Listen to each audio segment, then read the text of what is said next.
ಗೊತ್ತೀರಿ ಈ ಮನೆಗೆ ನಾವು ಸ್ಪಂದಿಸ್ತೀವಿ, ಏನು ಕಾನೂನು ಪ್ರಕಾರ ಏನು ಮಾಡಬೇಕು ಮಾಡ್ತೀವಿ ಅಂತ ನೀವು ಹೇಳ್ತೀವಿ. ನಾವು ಕಮಿಷನರ್ಗೆ ಹೇಳ್ತಾ ನೀವು ಹೇಳ್ತೀರಿ. ಕಮಿಷನರ್ ಇಲ್ಲೇ ಬಂದು ನಮ್ಗೆ ಹೇಳಿ ಏನು ಮಾಡ್ತಾರೆ ಅದ್ರ ಮ್ಯಾಗ ನಾವು ಮನವಿ ಕಟ್ಟಿದಕ್ಕೆ ಸ್ಪಂದನೆ ಆಗ್ತದ, ಕಾನೂನು ಪ್ರಕಾರ ಕ್ರಮ ಕೈಗೊಳ್ತೀವಿ, ಏನು ಹೇಳ್ತಾರೆ ಉತ್ತರ ಕೊಡ್ಬೇಕಲ್ಲ ಅವ್ರಿಗೆ. ಈಗ ನಾವು ನಿಮಗೆ ತಿಳಿಸೋದು, ನೀವು ಸಾಹೇಬ್ರಿಗೆ ತಿಳಿಸೋದು, ಸಾಹೇಬ್ರು ಇಲ್ಲಿ ಒಳಗೆ ಅದಾರೆ ಮೇಡಮ್. ಒಂದು ಸೆಕೆಂಡ್ ಬರ್ರಿ, ಸಾಹೇಬ್ರು ಏನೋ ಕೆಲಸ ಅಂತ ಅದಕ್ಕೆ ನಾವು ತೊಂದರೆ ಮಾಡೋದು ಇಲ್ಲ. ಒಂದು ತಾಸು 2 ತಾಸು ಕೊಡ್ತೀವಿ, ಹಂಗಿಲ್ಲ ಆಗ್ತದೆ. ಬೇಕಾದ್ರೆ ಸೈಡ್ನಾಗ ಕೊಡೋದ್ರೆ ಸೈಡ್ನಾಗ ಕೊಡ್ತೀವಿ ದಯವಿಟ್ಟು. ಸಣ್ಣ ಸಮಾಜ ಮೇಡಮ್, ನಮ್ದು 2 ಕೋಟಿ ಇರೋಂಥ ಸಮಾಜ ನಮ್ದು. 2 ಕೋಟಿ ಜನಸಂಖ್ಯೆ ಪರಿಸ್ಥಿತಿ ಎಲ್ಲದ ಅಂದ್ರೆ ನಮ್ಮ ಹಾಲತ್ ನಮ್ಮಷ್ಟಕ್ಕೆ ನಾವು ಕಾಪಾಡ್ಕೋಬೇಕಂದ್ರೆ ನಮ್ಮ ಪರಿಸ್ಥಿತಿ ಭಾಳ ಗಂಭೀರ ಅದ. ಯಾರಿಗೆ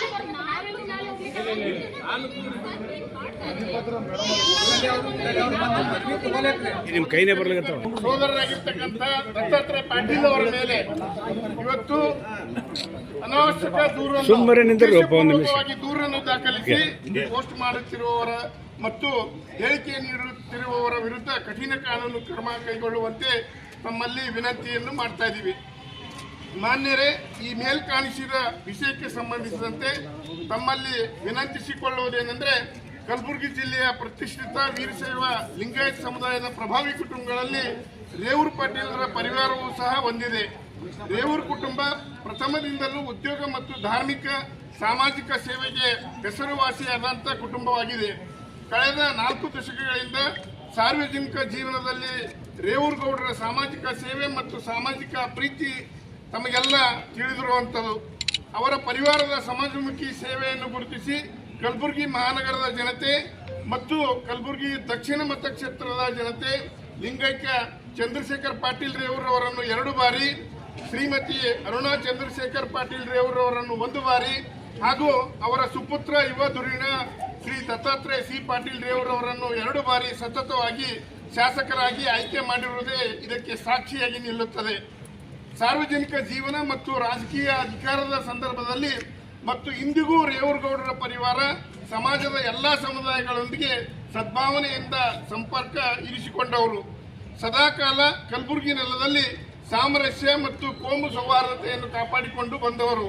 ಇತ್ತೀಚೆಗೆ ಕೆಲ ಬೆಳವಣಿಗೆಗಳಲ್ಲಿ ಕೆಲವರು ದುರುದ್ದೇಶಪೂರ್ವಕವಾಗಿ ಸಾಮರಸ್ಯ ಮತ್ತು ಸಾಮರಸ್ಯ ಹೆಸರಿನಲ್ಲಿ ಅತ್ಯಂತ ರಾಜಕೀಯ ದುರುದ್ದೇಶದಿಂದ ಮಾಜಿ ಶಾಸಕರಾದ ದತ್ತಾತ್ರೇಯ ಪಾಟೀಲ್ ರೇವೂರವರ ವಿರುದ್ಧ ಎಫ್ಐಆರ್ ದಾಖಲಿಸಿರುವುದು ಕೂಡ ನಾವು ಬಲವಾಗಿ ಖಂಡಿಸುತ್ತೇವೆ ಮತ್ತು ಖಂಡನೀಯವಾಗಿದೆ. ಶ್ರೀ ದತ್ತಾತ್ರೇಯ ಸಿ ಪಾಟೀಲ್ ರೇವೂರು ಅವರು ಆಡಿದ ಮಾತಿನಲ್ಲಿ ಅಕಸ್ಮಾತ್ ಯಾವುದಾದರೂ ಸುಳ್ಳಾಗಿದ್ದರೆ ಅದನ್ನು ಕಾನೂನು ಪ್ರಕಾರ ಅಥವಾ ಸಾರ್ವಜನಿಕವಾಗಿ ಪ್ರಶ್ನೆ ಮಾಡುವ ಅಧಿಕಾರ ಪ್ರತಿಯೊಬ್ಬರಿಗೂ ಇದೆ. ಪ್ರಜಾಪ್ರಭುತ್ವ ವ್ಯವಸ್ಥೆಯಲ್ಲಿ ಮಾತನಾಡುವ ಹಕ್ಕು ಮತ್ತು ಸತ್ಯ ವಾಸ್ತವ ಹೇಳುವ ಹಕ್ಕು ಎಲ್ಲರಿಗೂ ಇದೆ. ಮಾನ್ಯ ದತ್ತಾತ್ರೇಯ ಸಿ ಪಾಟೀಲ್ ರೇವೂರವರು ಹೇಳಿರುವ ಮಾತಿನಲ್ಲಿ ಯಾವುದು ಸುಳ್ಳು ಇದೆ ಎನ್ನುವುದು ಸಾಬೀತುಪಡಿಸಬೇಕು.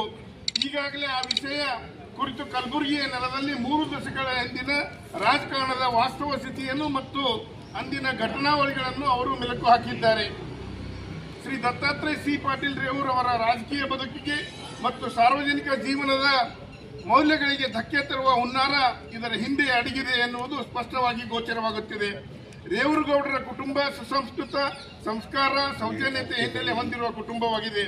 ಇದನ್ನು ಅರಿಯದೆ ಕೆಲವರು ಸಾಮಾಜಿಕ ಜಾಲತಾಣಗಳಲ್ಲಿ ಕೀಳು ಮಟ್ಟದ ಶಬ್ದಗಳನ್ನು ಮತ್ತು ಅಸಂವಿಧಾನಿಕ ಪದಗಳನ್ನು ಬಳಸಿ ಹೀಯಾಳಿಸುತ್ತಿರುವುದು ಕಲಬುರಗಿ ಜಿಲ್ಲೆಯ ಸಮಸ್ತ ವೀರಶೈವ ಲಿಂಗಾಯತ ಕಟುವಾಗಿ ಖಂಡಿಸುತ್ತದೆ.